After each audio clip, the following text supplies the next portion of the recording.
Bonjour à tous et bienvenue dans le Talk Entreprise, votre rendez-vous business produit par Open Media qui met en lumière les succès d'entreprises. Aujourd'hui, nous allons nous intéresser à une société spécialisée dans la conformité et l'AgTech, plus communément appelée RegTech. Donc le nom de cette entreprise s'appelle Léo RegTech et justement pour les personnes qui ont tendance à prendre cette partie un peu trop à la légère, voire qui ne savent pas vraiment ce que c'est, cette vidéo est faite pour vous car justement j'ai le plaisir d'accueillir la directrice de la succursale France, Manon Anglade, qui va pouvoir nous expliquer beaucoup plus en détail l'importance de cette partie en entreprise, assez méconnue encore dans l'Hexagone.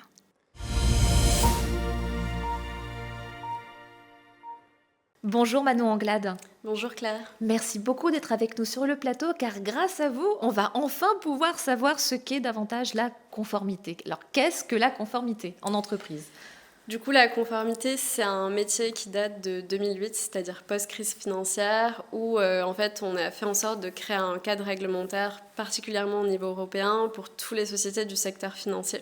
Okay. Dès lors, en son sein, une entreprise qui est régulée dans le secteur financier se doit d'avoir un chargé de conformité. C'est obligatoire ? C'est obligatoire. Et malheureusement, à cause de ce tsunami réglementaire de plus en plus depuis 2008, avec des sujets comme la finance durable, comme la cybersécurité, ils se retrouvent un peu sous l'eau et donc c'est hyper important de fluidifier leur travail. Donc c'est plus à destination d'entreprises ouvertes sur l'international ? Alors, en fait, si vous voulez, la finance s'applique dans toutes les places financières. Donc, à Paris, New York, Londres notamment, on va retrouver un gros pool de sociétés financières où il y aura effectivement des chargés de conformité et c'est là en fait qu'on va vouloir intervenir. D'accord, alors justement, voilà, vous anticipez un peu ma question. Qu'est-ce que vous apportez exactement à une entreprise ? Alors du coup, en fait, avec la tech, vu qu'on vient du domaine de la conformité et du conseil en conformité, on a toujours eu un outil qui nous permettait de faciliter nos missions internes. D'accord. Ensuite, on a décidé de commercialiser cet outil parce qu'on a vu que ça répondait à un besoin énorme sur le marché, justement parce qu'il y avait ce tsunami réglementaire. Et en plus, parce que maintenant, les investisseurs le demandent, surtout les investisseurs aux États-Unis et en Angleterre, parce que ça répond à des meilleures pratiques. Effectivement, quand on est investisseur, par exemple, dans un fonds d'investissement, et qu'on voit que la société a une sanction de la part du régulateur, on a envie de se retirer du fonds. Donc c'est très important, il y a un risque réputationnel pour tous les gens de la finance, qui convient du coup de vraiment prévenir en amont. Donc, quelque part, ce que vous apportez à une entreprise, c'est optimiser cette partie. Tout à fait. En fait, avec notre outil, on vient vraiment digitaliser, centraliser, fluidifier la conformité sur tous les niveaux. Okay. Donc, le chargé de conformité a accès, mais aussi ses collaborateurs, puisque même certains collaborateurs ont quelques missions de conformité dans leur domaine.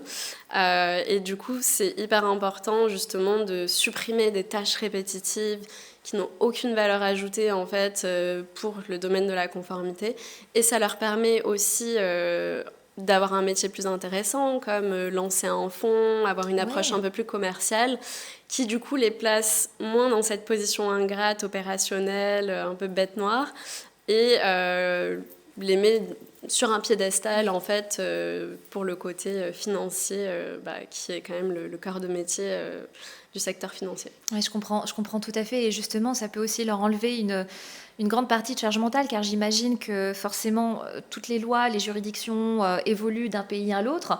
Oui. Donc le fait, d'ailleurs, comment ça se passe de votre côté ? Vous travaillez avec des cabinets d'avocats ? Comment ça se passe ? Oui, tout à fait. Donc en fait, donc moi, mon métier c'est la conformité et donc du coup, quand je suis rentrée en France, j'ai mis tout l'outil aux normes réglementaires ACPR, AMF, qui sont les deux régulateurs français. Mais c'est vrai que même si j'ai le côté opérationnel, de la même manière que mes clients, c'est très compliqué en dirigeant une société tech, de en plus faire la veille réglementaire sur l'outil. Donc du coup, on a décidé d'externaliser et de s'accompagner d'un cabinet d'avocats justement pour que nos clients en bénéficient et surtout parce que ils sont connus dans le secteur de la conformité, donc ça rassure aussi. Et donc, peut-être sans doute une question de culture, mais une question qui n'est pas des moindres.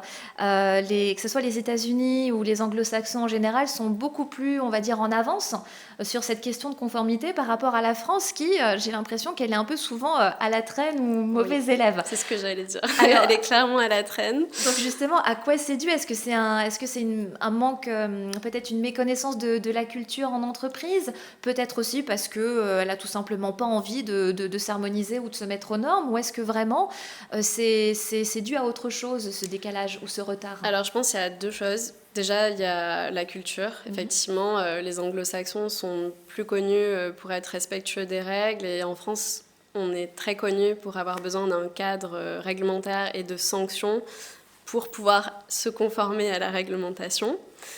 Donc c'est vrai que j'ai beaucoup entendu des responsables de sociétés de gestion notamment me dire non mais on verra bien si on se fait contrôler. Donc effectivement il y a ça. Après c'est vrai que voilà, en France il y a aussi le côté on n'est pas encore trop tech dans le sens où la finance c'est quand même encore un milieu très archaïque. C'est d'ailleurs pour ça qu'ils font parfois appel à des fintech, à des regtech pour se mettre à la page. Et moi, quand je suis arrivée, comparée au Royaume-Uni notamment, je voyais que des fiches Excel et des documents Word. Et je me disais, waouh, c'est hallucinant qu'on travaille encore comme ça en 2024. Donc, il y a un gros chantier éducationnel à faire pour faire en sorte que les gens qui sont habitués à travailler comme ça adoptent des technologies qui valorisent plus leur travail. Quelque part, c'est un Eldorado qui s'offre à vous. Là, vous ne manquerez pas de travail. Oui, c'est ça. Justement, pour conclure, qu'est-ce qu'on peut vous souhaiter de meilleur pour la suite? Écoutez, que les gens soient dans la prévention plutôt que dans l'action a posteriori. Oui. Je pense que la tech, c'est le futur. Et surtout, il faut vraiment se dire qu'on n'est pas là pour remplacer l'humain. Globalement, les technologies, elles viennent accompagner et surtout nous enlever cette charge répétitive sans valeur ajoutée. Je pense qu'on utilise tous ChatGPT pour faire en sorte que toutes ces tâches un peu ingrates soient faites par la technologie. Il y aura toujours besoin d'un humain derrière, dans tous les cas, pour vérifier ce qu'a fait la technologie et contrôler surtout.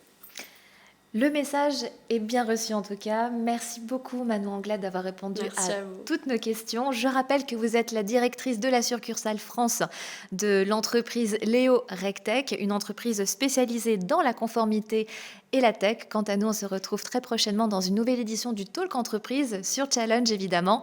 À bientôt.